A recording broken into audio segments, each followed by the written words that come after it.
Welcome to the Soulfull Sound Podcast. This podcast is about celebrating the leaders, teachers, and coaches who guide fellow humans to connect, heal, and discover themselves so they can express their gifts into the world. I am Simone Niles, a coach, sound healer, vocalist, and author. Thank you for being here with me today.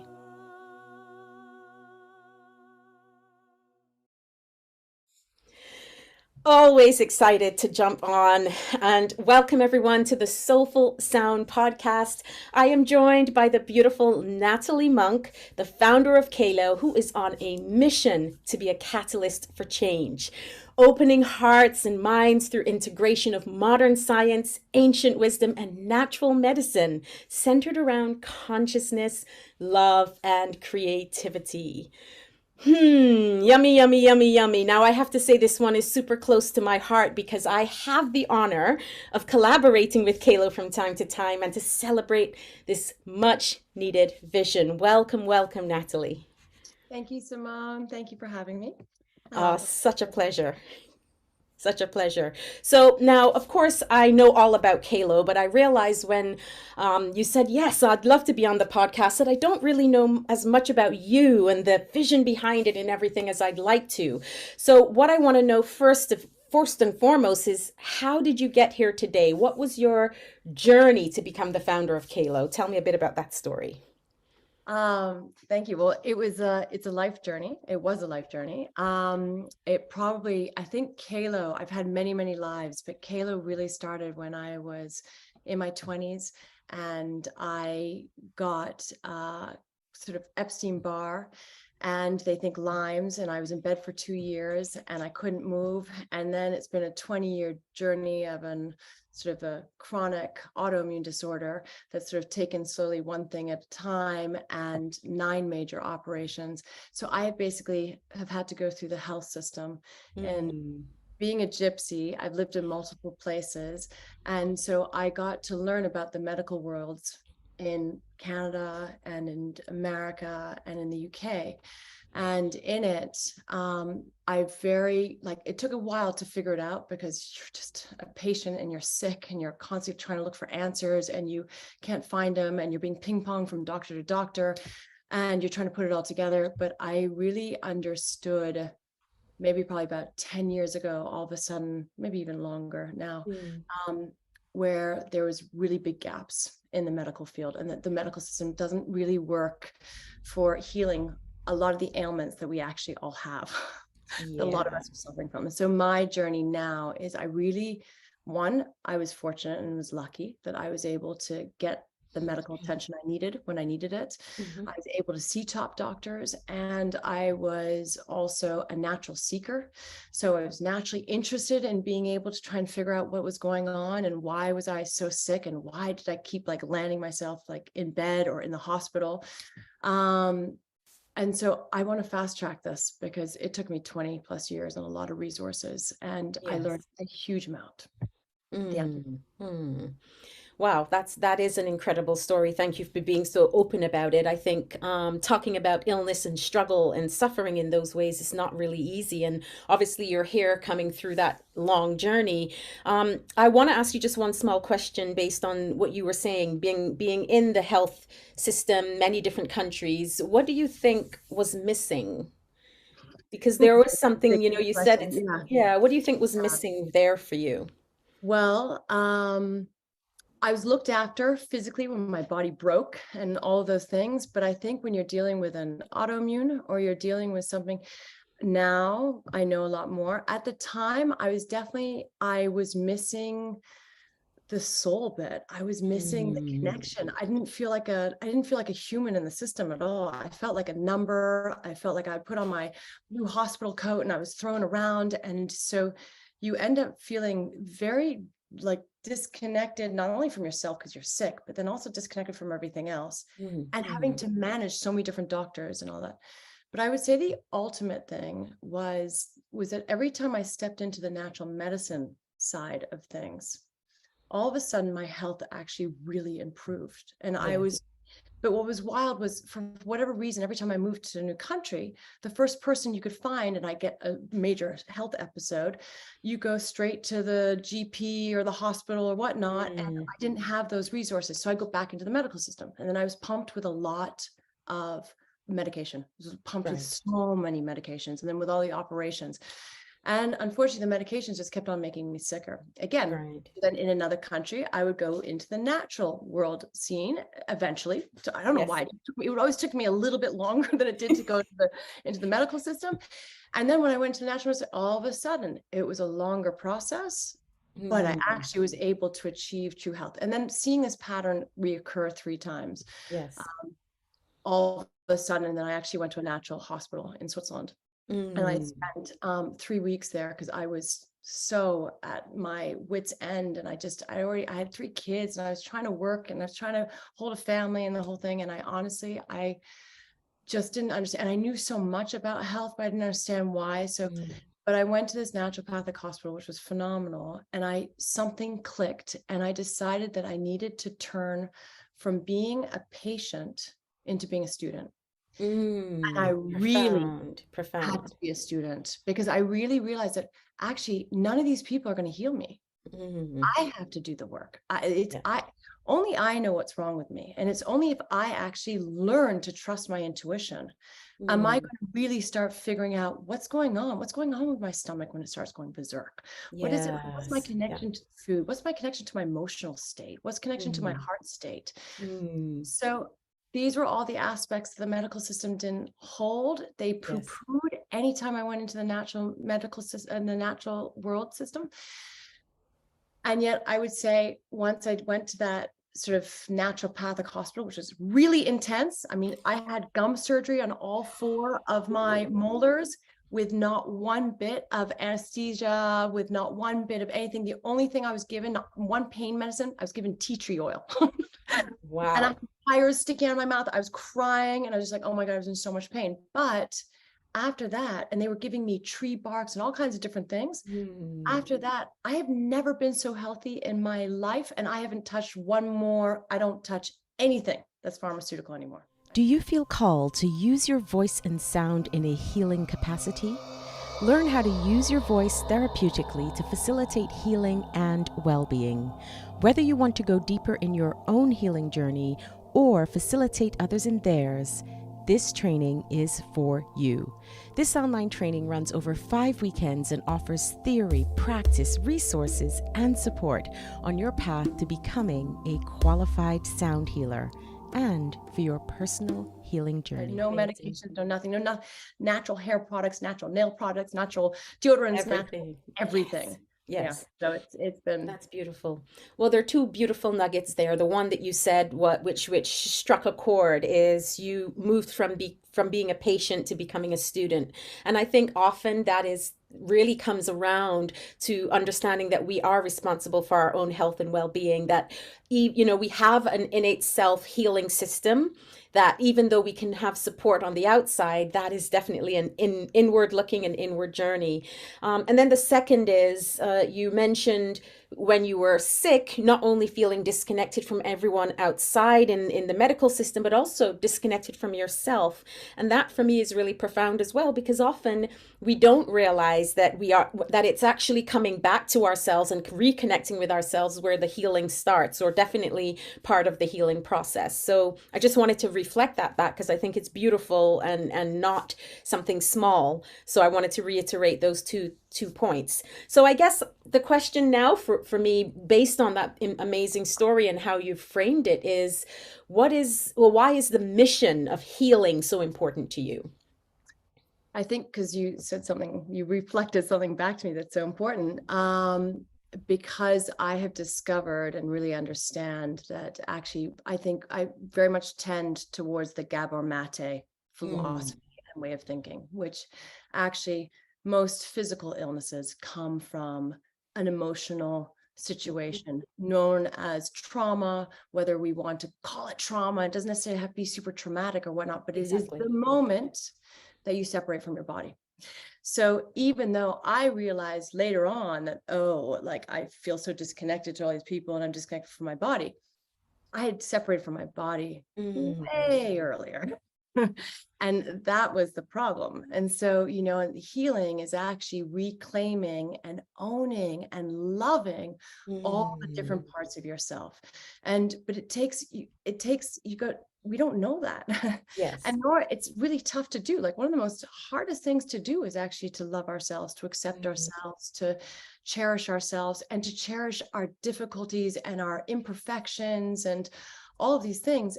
But Mm. that's actually where the medicine is, Yes. not in the pill popping or the, whatever else we're doing. The medicine is actually figuring out, wait, where am I disconnected from myself? Where am I not cherishing and loving myself? Mm. And we've Mm. turned why we have such a toxic, sick culture where like everyone I know, I'm getting calls all the time Mm. from 20-year-olds who are really sick. And I'm Yeah. just going, and it's more, I was the youngest. They actually, my naturopathic doctor, when I was 24, was writing a book, and he actually used me as one of the case studies. Mm. And he used me as one of the case studies because at that moment, I was his youngest patient, but I healed also the quickest in 2 years. He was able to get me around. He ended up going to jail because, unfortunately, pharma, potentially someone came and put him into a lawsuit and said that he was charging his patients too much, but he was the only one doing the work that he was doing. And he was dealing a lot with, and it was all he was doing was giving you massive vitamin injections. Like I looked like an HIV person. I went every other day to get these vitamin injections. So I have learned so much, and that was the beginning. That really what we need to do is we need to reclaim all these different parts of ourselves. We need to love ourselves, and we need to own a bit of ourselves. And it's like, so it's a journey. Oh, of but course. I have to admit, I actually now, and this is again why I started Kaylo, because I actually really, really understand so much. The healing journey is actually the gateway to self-discovery. So it's actually really beautiful and really fun. Only when you have something so hardcore, shitty happen to you, are you forced to go and have to look at things differently? Are you forced to go and actually question what's going on in my life? And these are, I call them rites of passages. It's like whether you get really sick and you get diagnosed with something really serious, or you're going through a major divorce that's really horrible, or someone in your family dies, or someone really close to you dies. These are moments where they're actually really beautiful moments. We learn in moments when things are tough and sad. We don't learn in moments when everything is yay, amazing, and I'm winning this. That no, we learn through the challenges. So they're beautiful opportunities to be able to really go through this journey of self-discovery, which I think that's our only purpose in life, right? Yeah. The more you learn about yourself, and the more you understand how you work, and the more you can appreciate the beauty and the interconnectivity of you with the universe, and you realize that you are bigger than yourself and your ego, all of a sudden your perspective changes and things get really exciting, and literally life gets exciting. So that's my goal. That's what I would love everyone to be able to experience that and feel it, because I think it is so achievable. I think it's so in everyone's wheelhouse, and everyone deserves it. And I just don't see other places that are focusing on this. I don't see anywhere that's focusing on it, which is why the urgency of where I was like, wait a second, we need to do this. Like we're not even like, even though we deal with healing and health, we don't do it in the typical way. We don't do it in the boring, you're sick, I'm a victim, I'm going to be sick for life, and let's take medications and my life's over. No. The minute we get you, and you're one of these beautiful facilitators who helps with us, it's more like, okay, no, let's change your perspective. Let's help you get out of, because our mind controls so much today. Right. Our job is our mind is so negative. When left in its own devices, it just wants to cut you up, go to like, I'm not good enough, that sucked, or like, oh my God, how did I do that? And like, oh my God, I'm going to fall apart. Like it just takes you. So our job is to cut off the mind, like literally rewire the mind, so that we can fall into our body, which has so much innate intelligence. I love that. I love that. And a lot of the work I do around sound healing is really that, bringing people back to their truest essence. And that is peeling all those layers and of conditioning and of all the things that we know aren't necessarily serving us anymore, peeling it all back. And as you said, coming back to body, but also recognizing that at our truest essence, there is a beautiful frequency or composition or song that our soul sings. And when we are in harmony with that, it's such a beautiful, beautiful expression.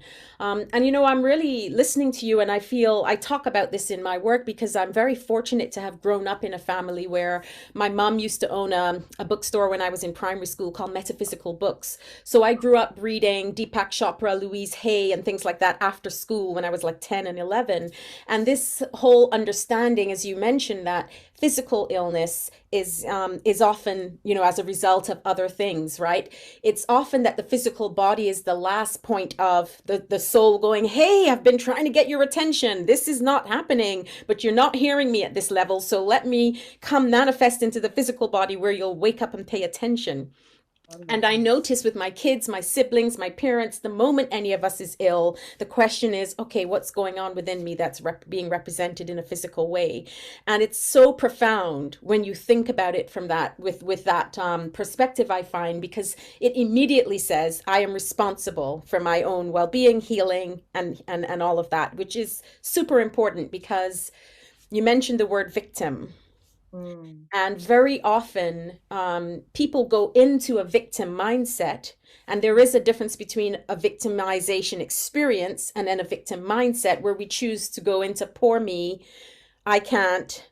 This is how life has to be, and feel that way. Not to judge people in that space, but to know that that's very often where people go. But you don't need to remain there. It's just realizing what else is possible. And I really want to ask you one more question on healing because you've touched again on some really interesting things. And I like to ask my guests this one because this is a big part of the work I'm doing. What is your definition of healing? My definition of healing, it is about reclaiming and aligning with all parts of yourself.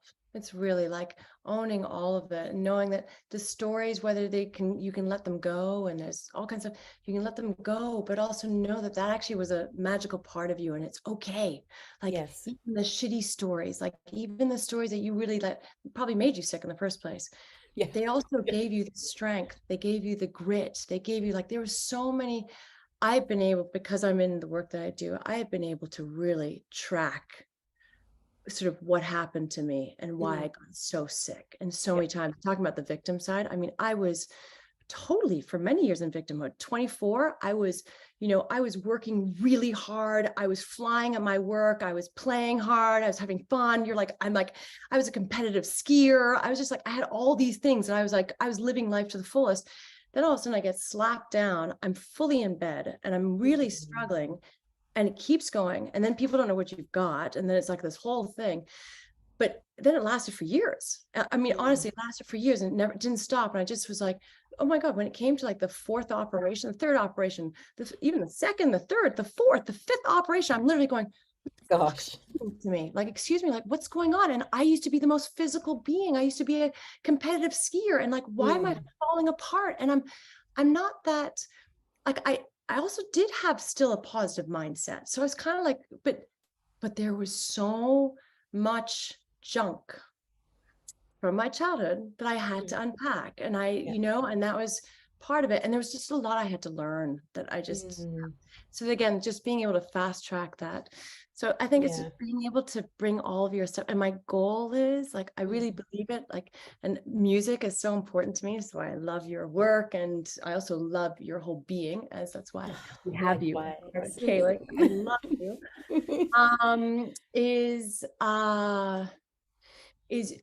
What's so amazing about music is that it bypasses the brain, and we all can feel a beat. Even people who are deaf, if you see code they can feel, like, if you get them to feel like the bump of a thing, like you can feel a beat. And the Schumann resonance, which is the beat of the earth, that's our state of being. And that's actually everything. We just need to get back to that state of our Yes. natural state of being, which we have been so ripped away from.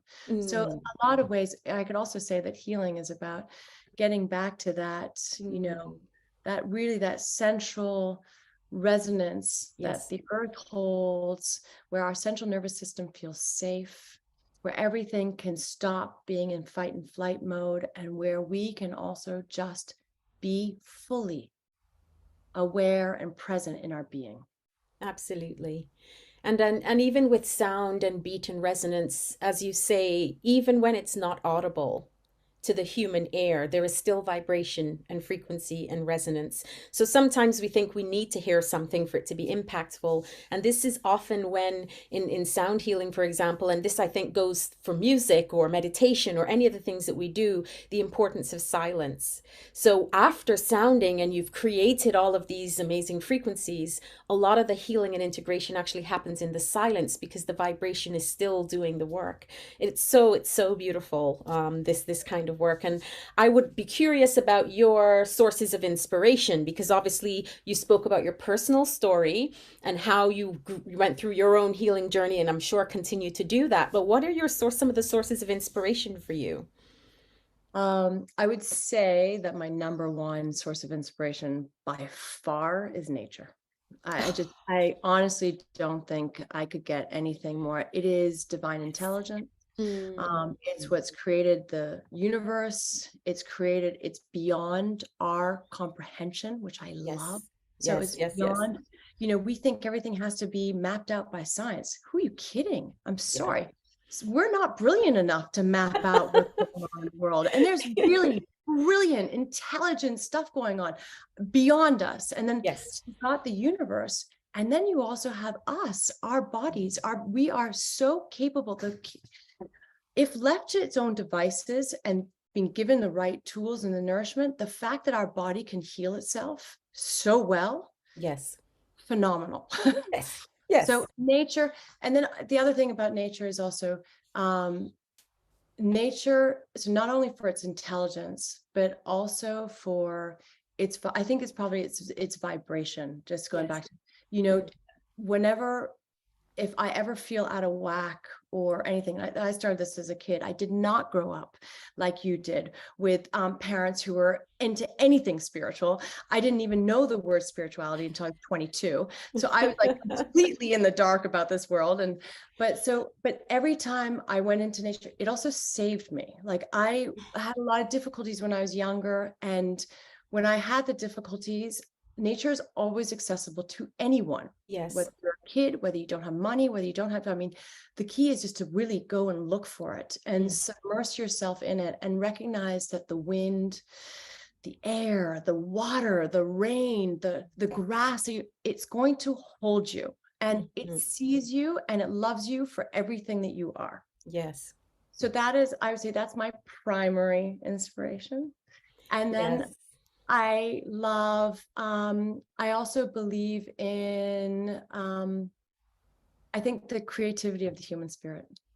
Mm, Yeah, I think that the power that we can manifest things and we can make things. And I'm a really big believer that everyone is creative, even the people who don't think they are creative. They are creative. yes. We Yes, are, that's exactly. what we do as humans is we come on this earth and we create, we Hmm. procreate babies, we make things. The whole time, Yes. all we're doing is creating. We create thoughts, we make things. So I'm just like, we're so creative and the power of that. And so I really enjoy any form of creativity and being allowed to let that out and that expression.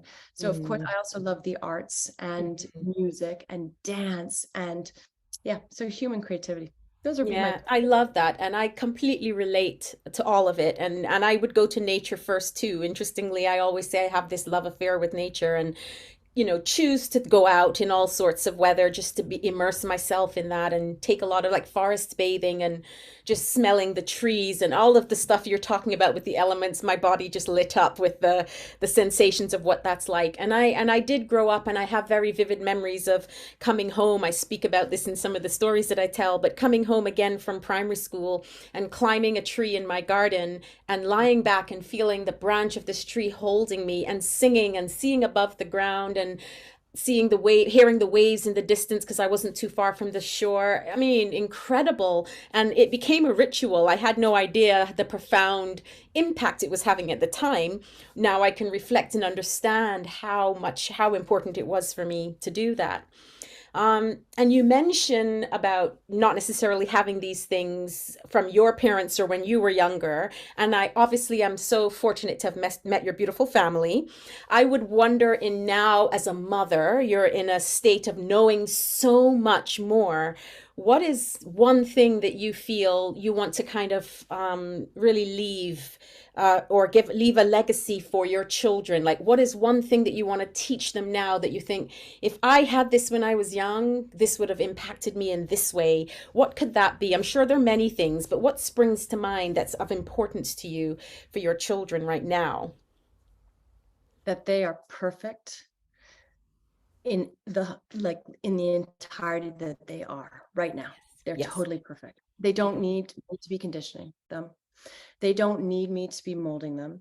They actually, I have 3 kids, and always I listen to them because they're connected in a way that we're not. Yes. And they have an understanding and intelligence about themselves. And if I can give them anything, is to allow them to self-regulate and to be able to know Definitely. that they don't need anything else but themselves, and to know that they are their beauty, their pure beauty. Because in the world today, it's so tough being a kid. Yes. It's so tough. It's tough being an adult.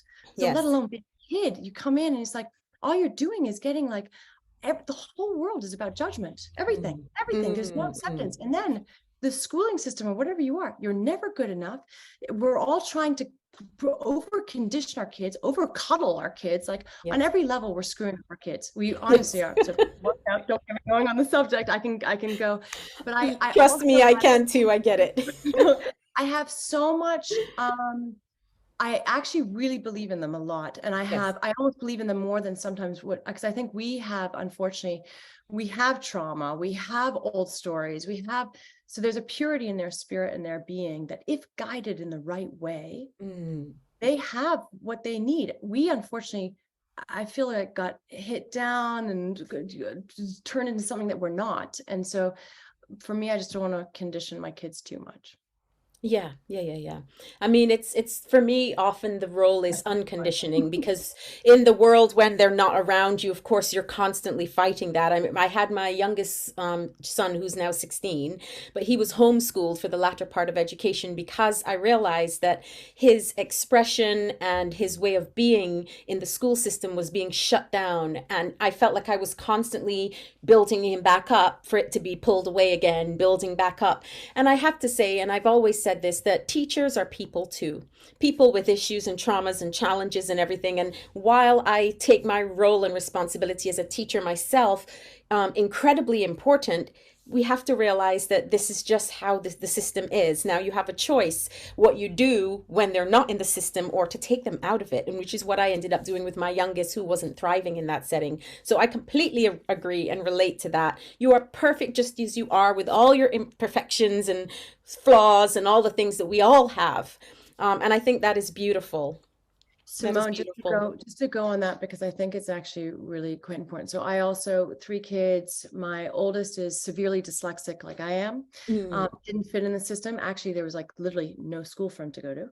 That's really interesting. You're in London and the whole thing, and we actually had a tough time trying to figure out a place that he couldn't speak. And on top of it, he was severely dyslexic.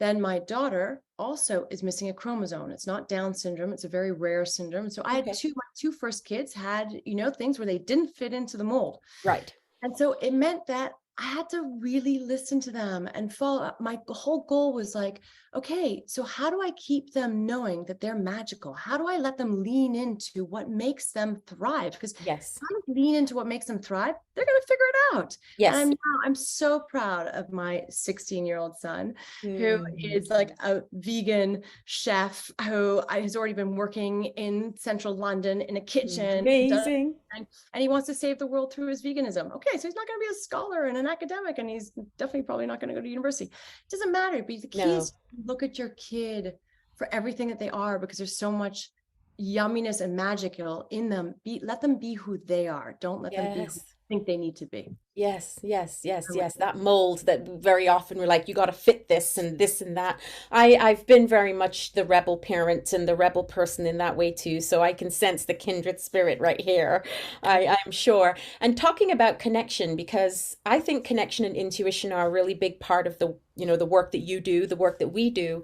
And I mean, we met very randomly in this beautiful place in Turkey some time ago, and there was an immediate connection there. And when you were telling me about the work you're doing, it was a massive intuitive yes in my body. And it was just so easy, so much ease and flow in the follow through and how everything kind of kicked off. And I don't take those things lightly because it doesn't always happen, right?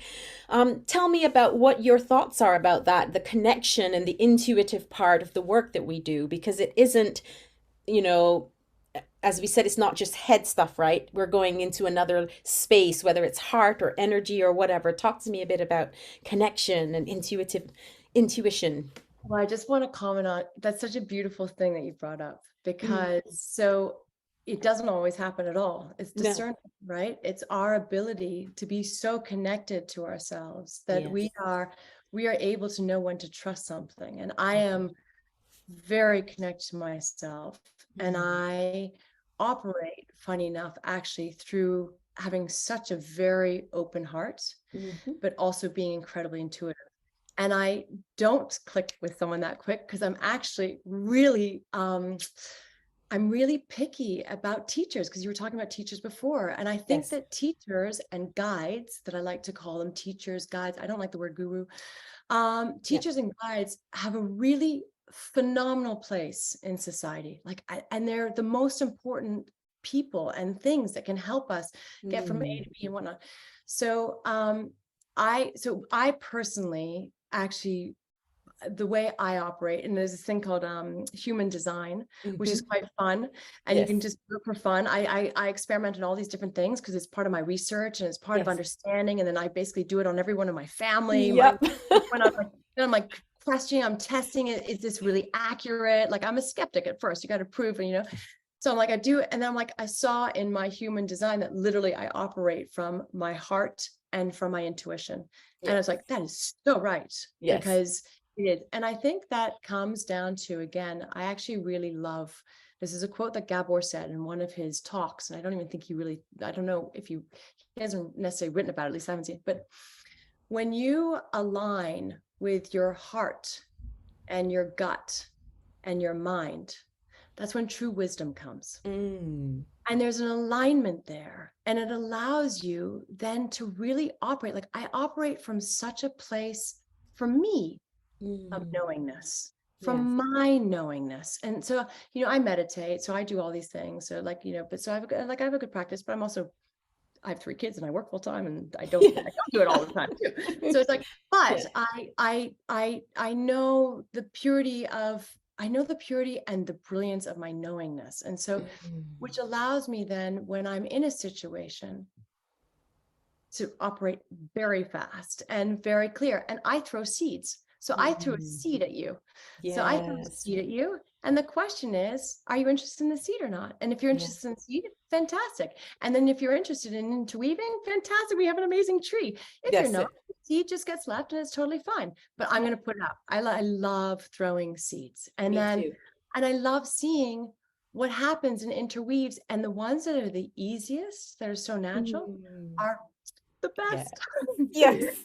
You get to so Yes. much fun because we're just so naturally on the same page. We're naturally Mm. aligned. So it made you coming on Kaylo So easy. so easy. I mean, I hardly even speak to you. I'm like, yeah, give it the range, just this, just da, da, da. I mean, it's ridiculous. But I would say I operate like that with the majority of my practitioners who I really like. Because we all operate from the same vibration, and we all operate from, I think that we have all come to a point in our being where we are really connected to our knowingness. And so there's a deep well of intelligence, wisdom, yumminess that can be spread. And that's what I'm interested in spreading, is that it does, to me, it's not intellectual. I'm not intellectual. I'm like a total dyslexic, almost, funked out of all my schools, can hardly speak English. I'm like the last person. I'm like, don't be speaking things because I can hardly speak. But it's for me, it's not about the academic transmission or to give to someone.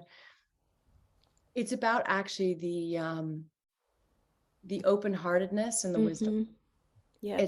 It's heart and wisdom to me that is, and wisdom is not intelligence. So yeah, that is amazing. Intuition, love intuition. Same. Now, I know that with Kaylo, well, actually, I know, so I'll ask you so that anyone listening can have an idea. What are some of the practices and some of the different things that people can find in Kaylo? Because obviously, I'm a part of it, so anyone knows my work will know the sound aspect. Talk to me a little bit about the variety of things that you can find in Kaylo. Yeah, so I think the most important thing about Kaylo to know is that we're young. Yes. We've got a very big mission, and we've got a very, we can see and we know where we want to go, but we're a startup. Yep.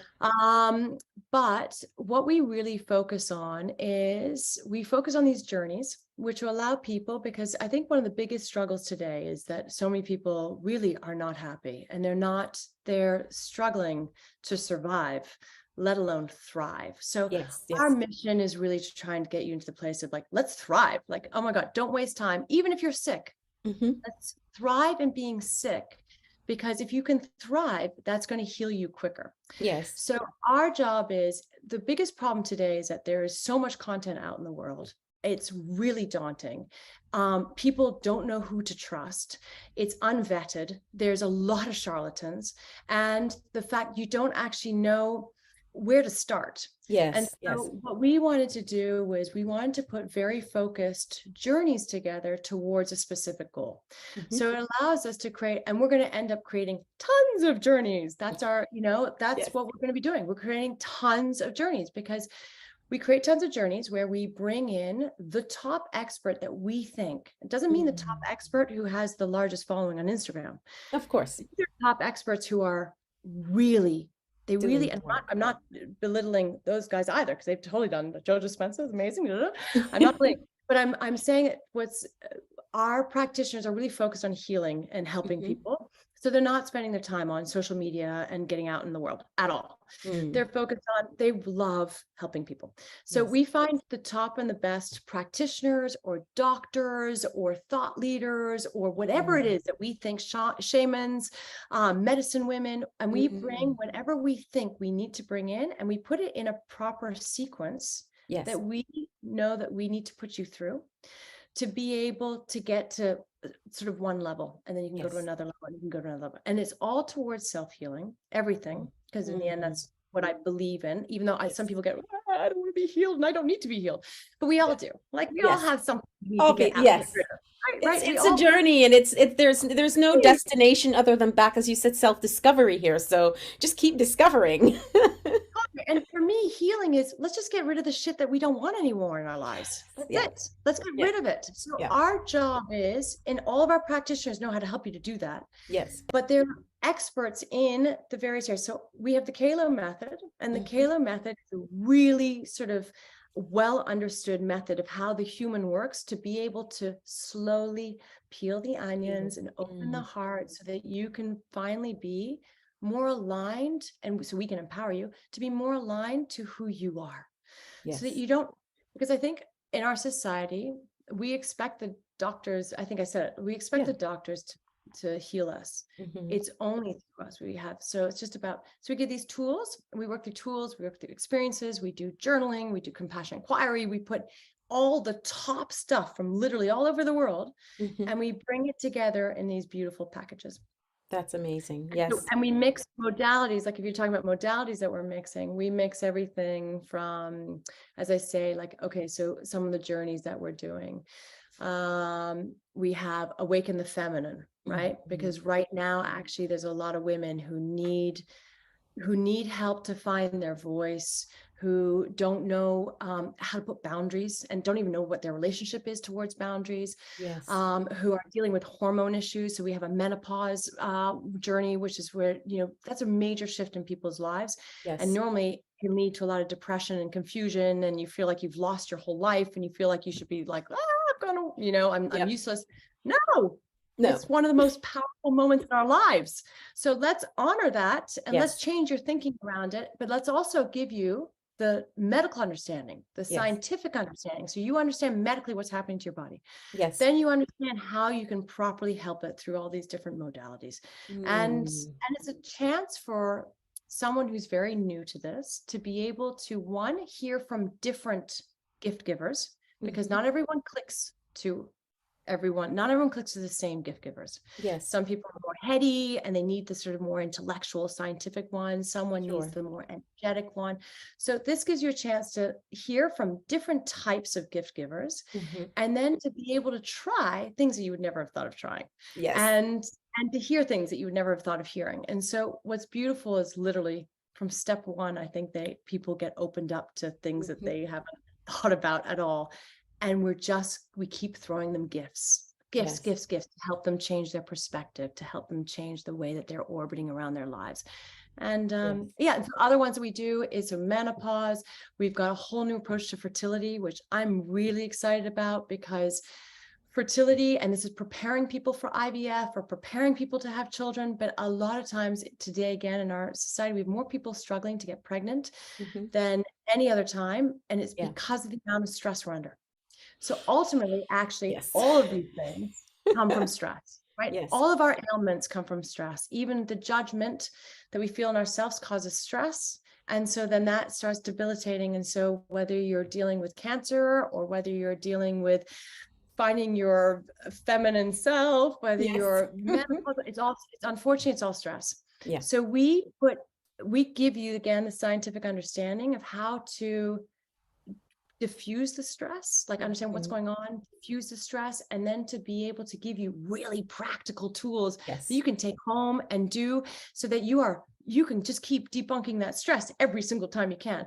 And then, for Yes. example, fertility one, we then help you cultivate how you can have a little bit more magic in the bedroom. Because just say for Mhm. fertility, you all of a sudden you end up feeling like when you go through difficulties, you end up actually feeling again reduced to an object. Yeah, I understand. The Yeah. minute you get reduced to an object, it's very hard to get back your sensuality.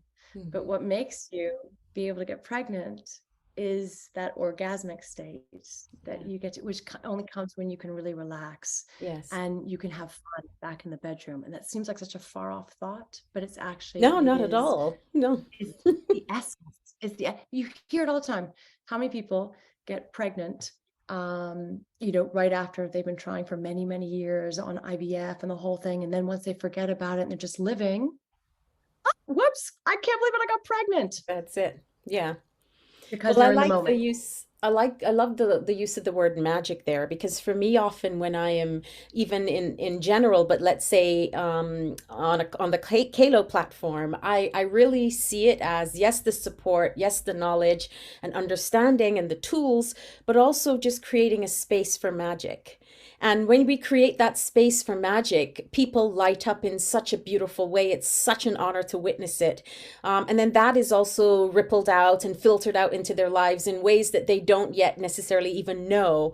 And that's beautiful. So the word magic is really potent for me in that setting, completely, completely. And of course, again, okay, go on. You wanted to say something before I No, move I was on. going to say, no, because thank you for bringing that up, because I think this Yes. is where we're so unique and different, is that it these actually, all the journeys are actually really fun. And so there's magic, but there's also playfulness, and there's like, it's all that kind, because that's actually what we need to bring in. And Yeah. that's goes back to our define Yeah. the Playfulness is a good word feminine too. side. It's the divine feminine. It has nothing Yeah. to do with, that's a whole nother conversation we won't get Yes. into. Oh, we can have plenty. That's fine. I'm loving this one. Totally. I mean, but the divine feminine, it's about losing our ego. It's about being connected to ourselves. It's about nurturing. It's about love. And also, I think a couple of other things that we always bring in is we bring in ritual, we bring in sacredness. Yes.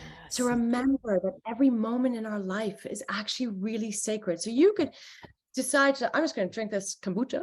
I'm just going to drink it because I want to drink some kombucha and just drink it. Or you can be like, oh my God, I absolutely love this kombucha. And like, you can have a whole different relationship to like, thank you for this yummy kombucha that's going to go in. And I can connect to the bubbles and the whatever it tastes like. Very sensual experience. And everything can turn into that. And so I think we've seen when so many people be able to have that, all of a sudden it's like, oh, wow, like I forgot. It's just about remembering. It's helping us to remember these things.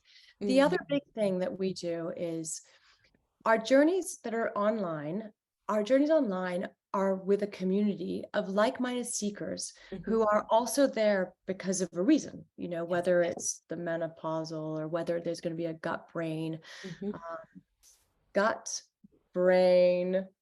oh my gosh, I'm like totally, what is it?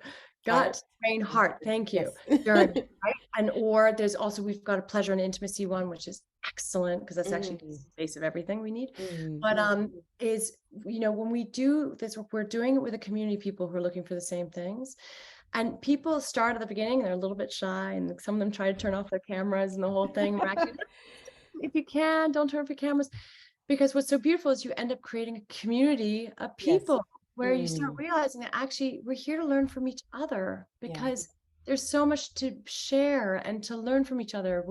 So the community aspect, I think, of what we're creating is so beautiful and so potent. And as I say at the beginning, it's tough for some of the seekers to understand. You get a little bit nervous, and our guides help them to say no, as please, we welcome you to speak, because also it's really important for people to be heard. Oh yeah. And community offers people an opportunity to know they're not alone on this journey. It's very beautiful. And I love when that happens. So I think that's amazing. Now, I know there are a lot of modalities, a lot of things. There is a huge mission and there's a huge vision. So this might be a question that is like, how do I choose? But I want to ask you, if you could wave a magic wand and make one change in the world right now, just one change, what would it be?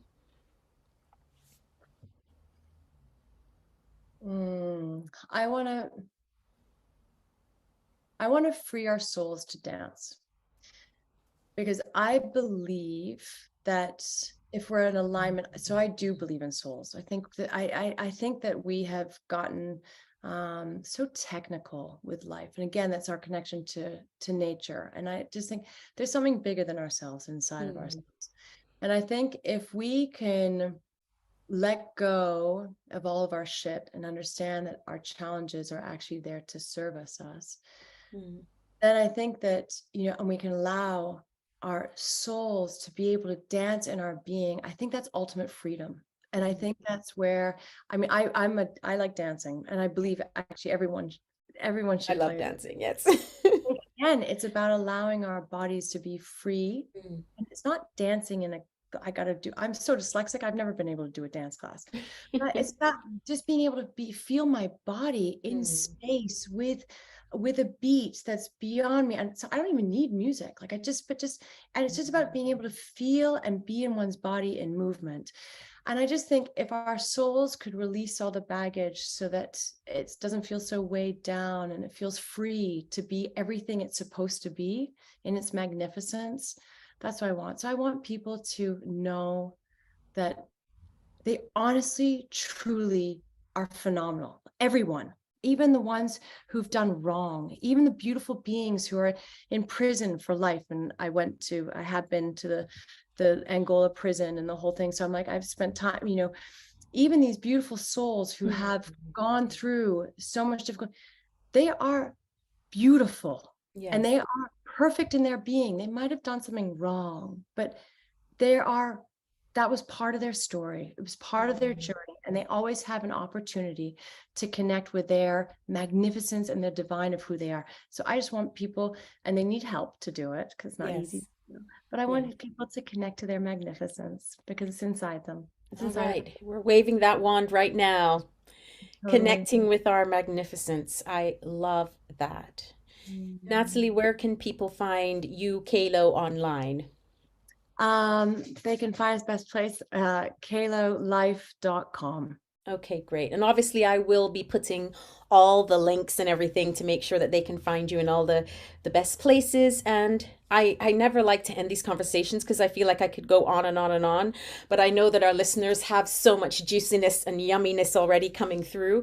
And so I just want to, from all parts of my heart, not just the bottom of it, just thank you so much for joining. I really celebrate all that you are and everything that you're doing, as you say, to help fast track healing and transformational modalities, allowing us to live with self-love, living more consciously and in a better health. So thank you, thank you, thank you for joining me today and sharing your yumminess with the world. Thank you, Simone. Thank you for having me. Thank you for having this podcast. Thank you for your amazing magic and your talents and your gifts that you spread all the time and even on our platform all the time. And I love you.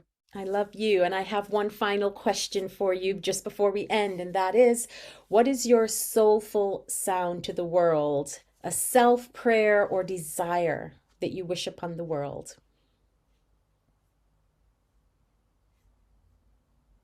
I wish everyone to be able to have self-love. Mm, I think I really think that's what we're missing right now and it's the most important thing that we need to do, not just for ourselves, but yes, for our children, yes. the figure and for the universe. I Mm, actually really believe that the minute we really change the climate inside of us and we balance ourselves out, and that can only come through compassion mhm. and self-compassion and love and awareness. When we do that truly and we can hold ourselves and love ourselves, which again, as I say, is really tough to do, that's when we're going to make serious changes in the world. That's when we're going to be able to really be able to handle climate change, because you realize that you are a part of it. Yes, And there's nothing, every cell is connected to that. So the interconnectivity is amazing. So I really, my big soulful sound and prayer. Yes. my soulful message is like keep going at trying to remember how important it is to have compassion and love for yourself and your whole being. Mm. Aho. Thank you so much. Thank you for joining, Natalie Munk. I can't wait to speak with you again. Thanks again. Thank you. Bye.